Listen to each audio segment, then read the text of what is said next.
Alors, nous voilà arrivés à cette dernière étape de cette formation sur la transmission d'entreprise.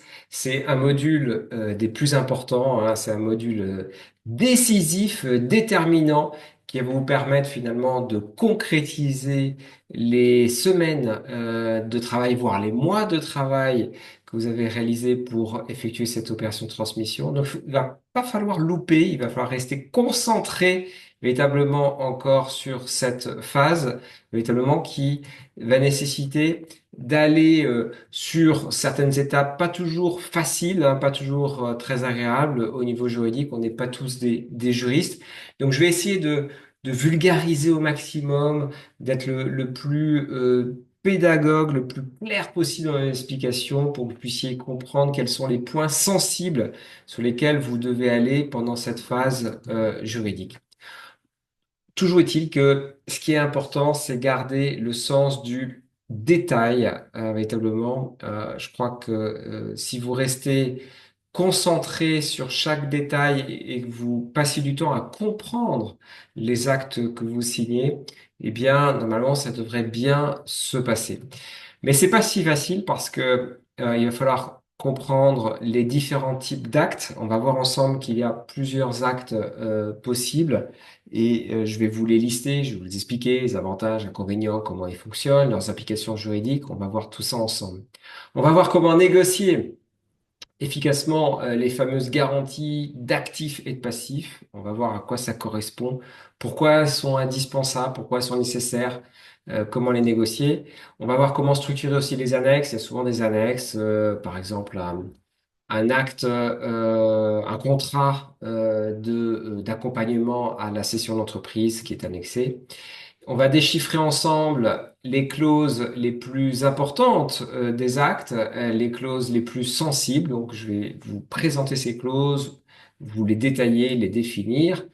On va regarder ensemble comment s'assurer que l'acte finalement reflète véritablement l'accord qui a été convenu, hein, dès le départ, notamment dans la lettre d'intention. Donc, on va regarder l'adéquation entre les actes finaux et la lettre d'intention. On va ensuite regarder comment on négocie les garanties dans le détail. On va voir qu'il y a pas mal de points à voir sur les garanties. C'est souvent un document assez lourd, assez conséquent. Et c'est important de trouver un équilibre entre les demandes des repreneurs et votre préservation de vos intérêts.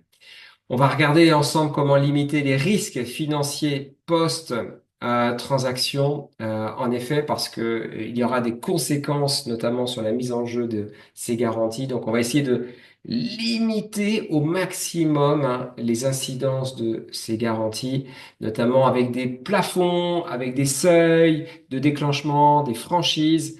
On va voir tout ça ensemble dans le cadre de cette formation. Ensuite, on va voir comment gérer les clauses de révision de prix. Il arrive régulièrement maintenant qu'il y ait des clauses de révision sous forme de complément de prix. On parle de earn-out parfois dans le jargon des professionnels. Et toutes ces clauses importantes aujourd'hui sont assez courantes. Donc, on va voir qu'est-ce qui est acceptable, qu'est-ce qui n'est pas acceptable véritablement. Je vous expliquerai tout ça en détail. On va voir comment assurer une transmission finalement transparente, hein, et sans accroc, qui permet de préserver les intérêts de chacun. Mais l'objectif, c'est la sérénité, hein, véritablement, que ça soit le plus fluide possible. Alors, pour avoir le détail de cette formation, inscrivez-vous maintenant, cliquez dessous sur le bouton pour vous inscrire à cette formation en ligne sur la transmission d'entreprise qui vous permettra véritablement de transmettre, de réaliser cette transmission sans intermédiaire par vous-même, véritablement, grâce à ces conseils, grâce aux outils que je vais mettre à disposition. Donc, à très bientôt!